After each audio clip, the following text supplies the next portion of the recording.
Load orders are the next step in the Levridge sales and invoicing 4-step process for commodity processors. We've already have a sales contract in the system.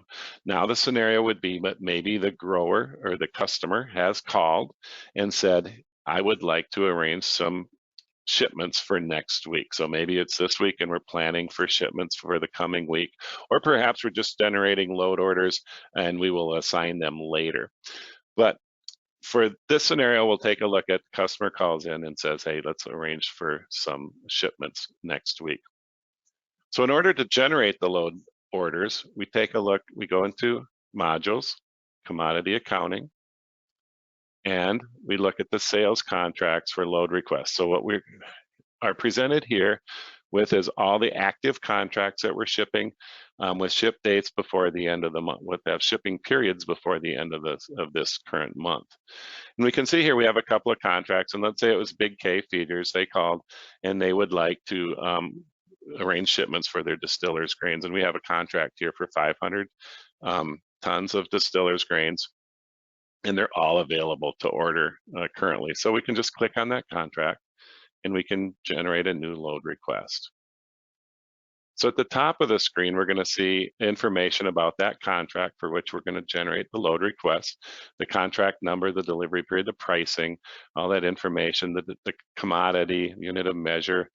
We can specify if we happen to know when we generate the loads or who we're planning to have haul the loads. We're going to say it's Platinum Trucking, so then that will help us arrange the freight. And we can see here that we have no loads generated yet, but let's go ahead and hit the Generate Loads button, and it will pop up a Generate Loads template where we can pick the prefix, and instead of soybean meals, we're going to say, hey, we're going to generate loads for distillers grains, so it's going to have a DDG prefix on it and no suffix. So we're going to start with load number 3. We're going to generate 20 loads, and let's do 2 loads per day. And we're going to increment the load number by 1. So we're going to get loads 3 through 23. And we're going to start with the first requested delivery date, let's say next Monday. And we're going to generate the list, and we're going to use the calendar for plant A. So what the calendar allows us to do is set what days we are actually shipping products. So if we're just shipping Monday through Friday, and now we're going to generate 20 loads that span a period of need 10 days, it won't schedule any on the Saturday or Sunday. It'll just use that. And so there's a setup in the system that you can determine or specify which dates you're open. You can exclude holidays and things like that. So we're going to use the calendar for plant A and hit OK. So now we'll see that the system has quickly generated 23 loads, or 20 loads, I'm sorry, loads number 3 through 22 with this shipper, carrier, and the postal address of where it's going to ship to. If we want to ship it to a different address instead of their main address, we can click down and say, hey, this load's going to go to Rockwell City, and schedule it there.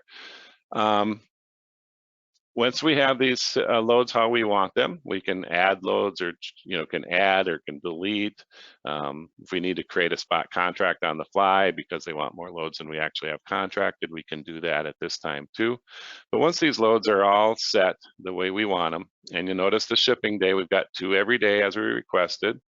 But notice that it skipped the 30th and 31st of July because that's a Saturday and Sunday. So the calendar was set up that we don't ship on Saturday and Sunday, and it was smart enough to skip ahead till Monday.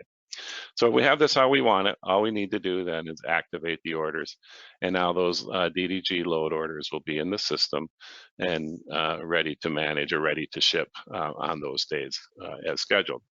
So one of the things we can do is we can take a look at our schedule then by clicking on the commodity accounting, inquiries and reports, and looking at the scheduled load orders here under sales load orders. And this is going to list all the load orders that we have in the system. It's by requested ship dates. So we can see here we've got some due on the 11th, the 12th, the 13th, 14th, who they go to, what product is being shipped, and who we plan on the shipping company to be. So this lets you manage and gives you that list of the shipments for the coming weeks or the coming days. Now, if we need to make any changes to the load orders, that can be done through the load order assignment. So the load order assignment lets us do things like change the contract on a load number, change the customer, say it gets diverted and you thought it was going to go to customer A and it's going to end up going to customer B. You can change the commodity on the load order if you need to. You can update the freight carrier, change the requested dates, you can change the originating branch, or you can just simply delete the loads if these are loads that are no longer needed in the system. So, and then you can also, if you've generated load numbers and there's scale tickets in the system, you can actually apply the scale ticket to the load if there's any out here, and I don't have any here, but if you have a scale ticket that's been shipped that's not assigned to a load, then you can actually apply that scale ticket here. So this is a place to make all the changes that you need to the load orders. And you can do it all in one place, and you can do more than one at a time. So if we wanted to change the, let's say we're going to change the customer on those 3 loads, we can just simply select the new customer that's going to get those loads and the address we're going to ship them to. And this one. And give it the name and hit update, and it updates those tickets all at once to the new customer.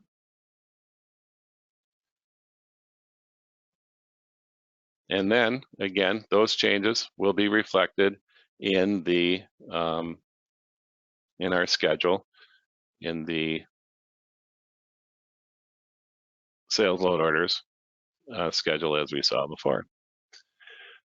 So that concludes the load order section of the demonstration. The next step will be outbound scale tickets.